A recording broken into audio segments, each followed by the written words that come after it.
E aí, pessoal, boa noite. Eu marquei com vocês de hoje falarmos um pouquinho de verbos, fazermos uma live sobre os verbos. Então, boa tarde. É um prazer, sempre é um prazer estar com vocês. Sempre é um prazer dividir com vocês aquilo que nós ansiamos, aquilo que nós gostamos. Eu, enquanto linguista profissional da área de linguagens, tenho como um dos principais prazeres buscar constantemente a performance da escrita, a performance da leitura, o prazer pelo hábito de ler, o prazer pelo hábito de me dedicar ao ato de ler, ao ato de escrever, e isso acaba se tornando prazeroso quando você é um profissional da área. Não que deveria ser só dos profissionais da área de linguagens. Eu acredito que isso deveria ser um prazer de todos nós, mas é uma questão de dedicação. A todos vocês que já estão comigo, muito obrigado. Helena, Afonso, a Estética Jéssica, a todos vocês que verão depois, muito obrigado pela presença de vocês, um grande abraço. E eu quero falar um pouquinho com vocês hoje sobre gramática, sobre morfologia. E mais que precisamente hoje eu vou falar sobre verbos, aqueles que são essenciais no processo textual. Costumamos dizer que quando estamos interpretando uma questão, nós precisamos nos ater aos verbos de comando, porque são justamente eles que direcionam as questões, a interpretação e a uma resposta adequada. Quando eu vejo um verbo de comando, faça, exemplifique, conceitue, explique, deduza, infira, são verbos que estão dando o comando de ação do que tem que ser feito no texto. Mais uma vez, um beijinho no coração. Obrigada a todos vocês que estão comigo e que verão depois o nosso vídeo. Então, vamos lá? Vamos falar de verbos? Verbos é uma verbos, de modo geral, é uma classe gramatical que, para muitos, acaba gerando uma certa dúvida, preocupação quando está escrevendo, quando está lendo e quando está principalmente fazendo uma análise morfológica. O que é o verbo? O verbo em si, ele indica ação. Ação. O garoto correu. Ação. Mas não precisamente somente a ação. É ação, estado e fenômeno da natureza. A classe gramatical em que nós concentramos os verbos, eu volto a frisar com vocês o que é uma classe gramatical. Classe gramatical é a forma como a língua portuguesa encontrou para organizar todas as palavras que existem em nossa língua. E como que se organiza? É como se nós tivéssemos várias caixinhas e organizássemos as palavras por características semelhantes. Então, em uma caixinha bem grande, não caixinha pequena, mas uma caixinha bem grande. Aí, Rogério, um abraço, querido. Verbos são palavras que indicam ação, estado e fenômeno da natureza. Vou usar exemplo do Rogério. Rogério cantou e canta bem. Rogério cantou, ele praticou uma ação. Rogério é bonito.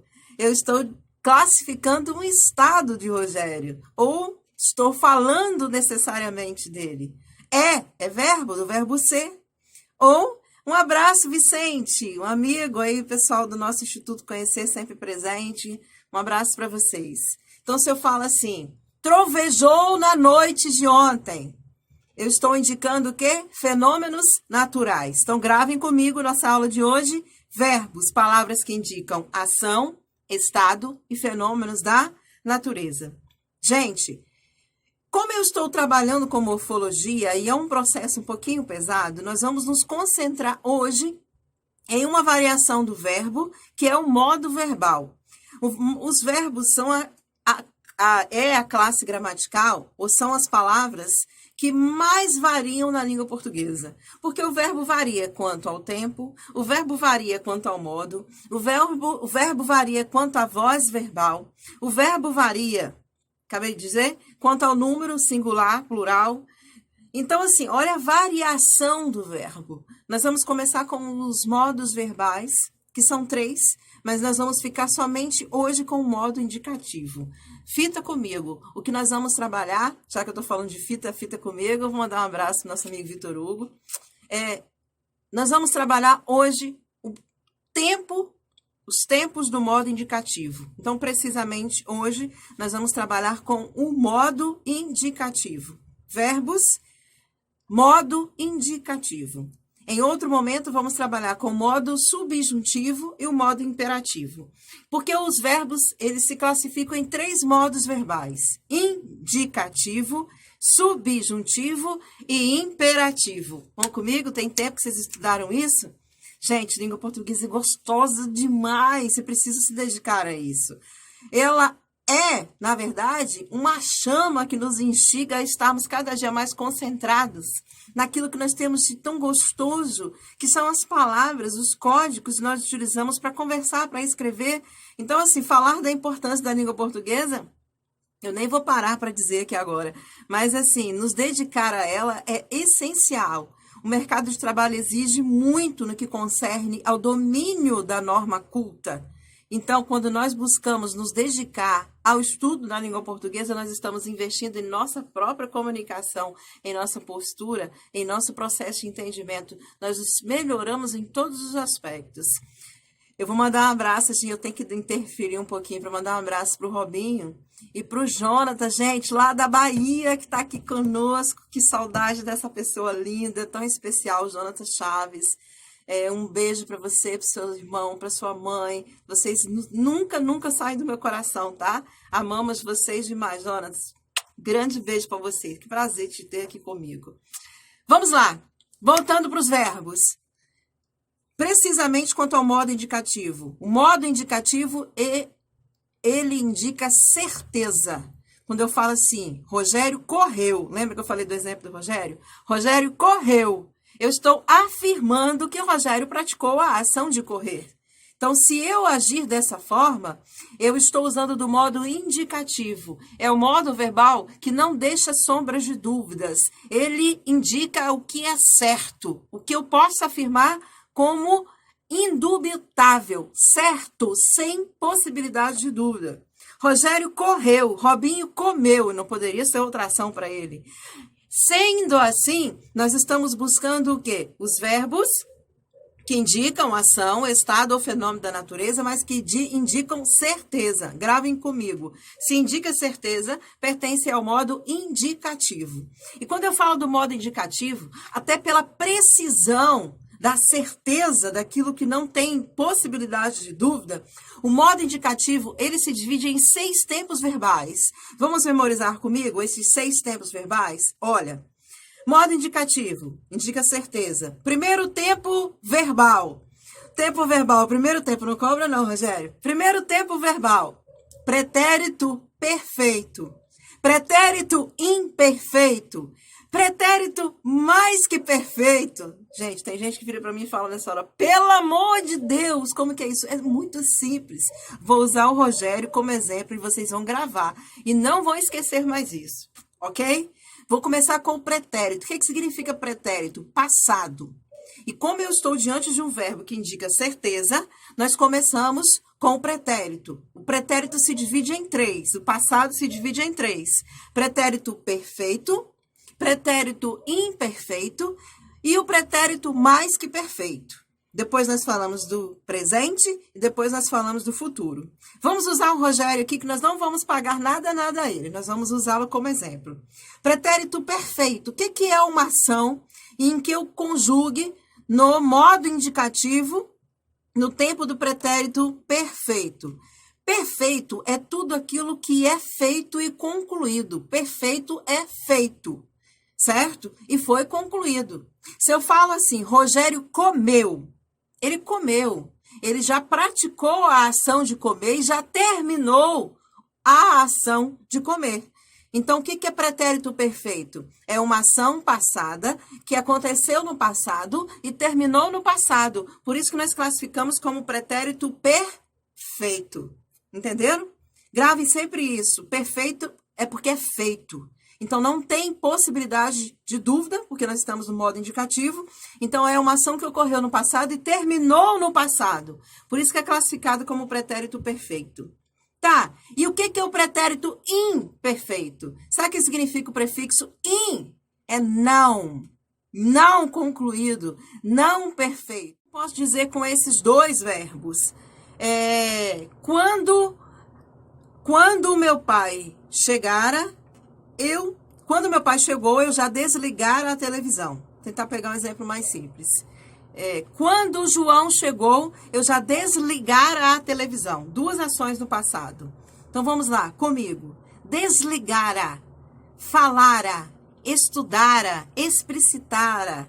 Esse irá significa o quê? É uma desinência que expressa justamente o modo verbal indicativo, em que nós mencionamos o quê? Como se fosse uma ação anterior a outra ação ocorridas e terminadas no passado. Por isso que é pretérito mais que perfeito. É o passado do passado.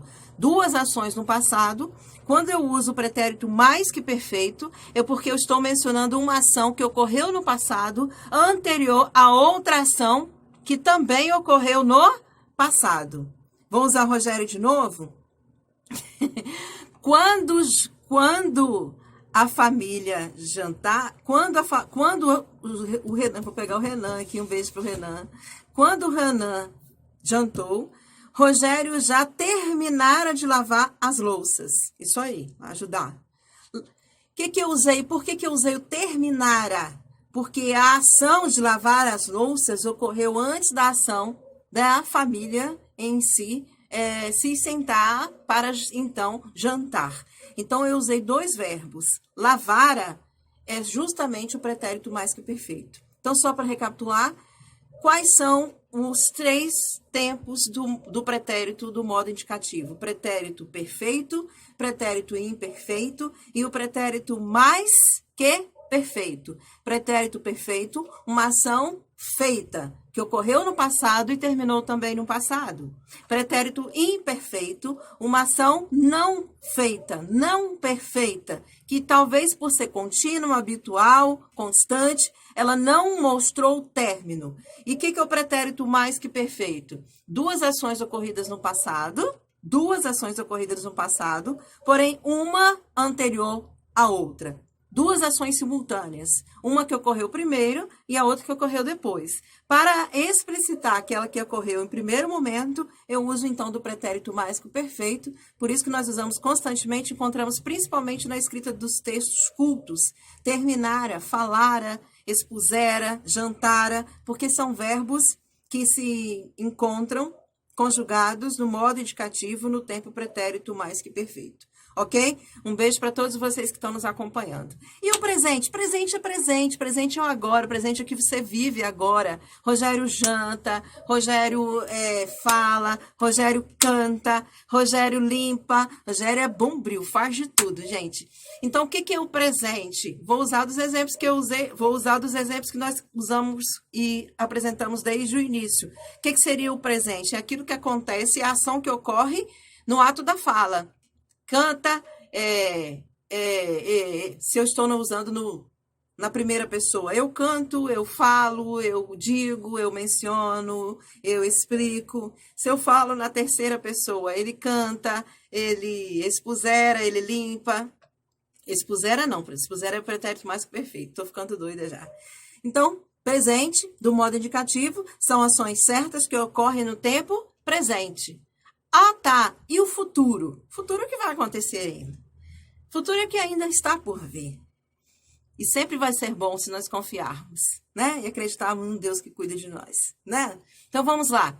Quando eu falo do futuro, mediante ao modo indicativo, que é aquele que expressa certeza, que é aquele que não deixa possibilidade de dúvida, nós temos duas subdivisões do futuro. O futuro do presente e o futuro do pretérito. O que é o futuro do presente? É uma ação futura que ocorrerá em relação ao momento que se vive agora. Então, já que eu comecei com o Rogério, vou terminar com o Rogério. Rogério jantará ainda hoje. Jantará, com acento, palavra oxita que termina com A, acentuada. Jantará ainda hoje. Então, se eu falo jantará, é um futuro do presente. É um futuro que acontecerá, porém, é um futuro relacionado ao momento que se vive agora. Certo? Ah, tá. E que outro futuro que tem? No modo indicativo, tem o futuro do pretérito. O que significa pretérito? Passado. É um futuro que não se baseia no momento que se vive agora, mas é um futuro que se baseia naquilo que já aconteceu no passado. Tipo, Rogério jantaria se tivesse tempo. Então, jantaria, não jantará. Jantaria, terminação, desinência, ia. Ria, certo? Então, assim, qual a diferença principal? O futuro do presente é um futuro que se baseia no momento que se vive agora. Futuro do pretérito é um futuro, porém que se baseia não no presente, mas que se baseia lá no passado, em algo que já ocorreu. Professora, que dificuldade com isso tudo? Gente, não é difícil. Quando nós usamos o verbo com domínio, nós temos até mais facilidade na interpretação textual. Porque o modo verbal, todos eles, principalmente o indicativo, que nós temos 6 tempos verbais, eles são utilizados para nos auxiliar na compreensão exata do texto. Por isso é importante entender da morfologia. A língua portuguesa é uma ligação perfeita de todas as suas partes, que fazem um todo essencial. Vamos fazer uma revisão? Quero ver quem aprendeu. Vamos lá? Comecei com o Rogério, termino com o Rogério. Vamos pegar todos os 6 tempos verbais e colocar uma frase simples, para não gerar confusão. A primeira frase, pretérito perfeito. Rogério jantou. Ação perfeita. Ou, lembra? Feita, concluída. Ah, quem me entra aqui, a mestre da língua portuguesa. Meu Deus do céu, Dani, beijo no coração, meu amor. Você sabe que eu amo você. Vamos continuar os nossos exemplos aqui? Pretérito perfeito. Rogério jantou. Ação feita, concluída, sem sombra de dúvida, acabou. Ah, tá, vamos pegar agora no pretérito imperfeito. Imperfeito. Vamos lá? Rogério jantava. Olha a terminação. Eu já não estou diante de uma ação concluída. Eu estou diante de uma ação que não foi, né? Não deu o seu término, não concluiu, não terminou. Por isso que necessariamente nós não podemos explicitar o seu término. Pode ser que ela seja contínua, habitual, por isso ela não tenha mostrado o limite, término. Então, jantava, falava, fazia. Olha, o pretérito imperfeito. Pretérito mais que perfeito. Rogério jantara, ele jantara. Terminação, olha a desinência, a diferença. Pretérito mais que perfeito. Presente é uma ação que ocorre no momento que fala-se no momento que se pratica a ação. Rogério janta, eu janto, você janta, que delícia. Delícia é comida fitness nesse período de quarentena que nós precisamos nos guardar, até porque estamos meio que parados. Mas o presente é uma ação que ocorre e simultaneamente no momento que se fala. Aqueles que estão comigo, a Val, minha colega, amiga, que eu amo, faz parte da família aí, um beijo para você. E a Adriana, todos vocês que participaram comigo em algum momento, estão comigo. A Dani, beijo para você, amiga. Futuro, faltam 2, vamos ver se vocês conseguem se lembrar. Futuro do presente, futuro do pretérito. Vamos dar os 2 exemplos simples, daqueles que já estávamos trabalhando ontem. Rogério jantará, esse é o futuro do presente, e Rogério jantaria, futuro do pretérito. Pessoal, quando nós estamos diante do modo indicativo, eu só preciso me ater e me atentar, até porque, como eu disse, o modo indicativo é um dos mais simples. Tem gente que fala que é complexo, não sei se a Dani concorda comigo, eu acho que é um dos mais simples, até porque ele não deixa sombra de dúvida nenhuma. E aí, quando nós aprendemos os verbos, nós vamos lá para frente estudar correlação verbal, acaba se tornando mais simples ainda a análise morfológica. E os verbos são essenciais para quando nós estudamos a análise sintática, que é justamente a função de cada termo na frase, quando nós passamos a chamar de oração, de período, que é quando estudamos a sintaxe, e, é lógico, na análise semântica também. Assim como eu falo na interpretação, que é a voltagem dos verbos de comando, que eu comentei no início. Então, assim, eu não vou me alongar com vocês. Hoje nós estávamos falando justamente de verbos, modo indicativo, os tempos verbais do modo indicativo. Vou deixar fixado. Quais são? Pretérito imperfeito, perfeito, mais que perfeito, presente, futuro do pretérito, futuro do presente. Gravamos? Sintetizamos? Vá lá, busque, pesquise, qualquer dúvida pode mandar para mim que eu respondo para vocês. Vai ser um prazer responder, certo? E estamos sempre à disposição. E eu volto para a minha frase, né? Eu falo que a minha frase diária, de vida, leia sempre, leia tudo, leia a vida, Leia as pessoas à sua volta. Nós não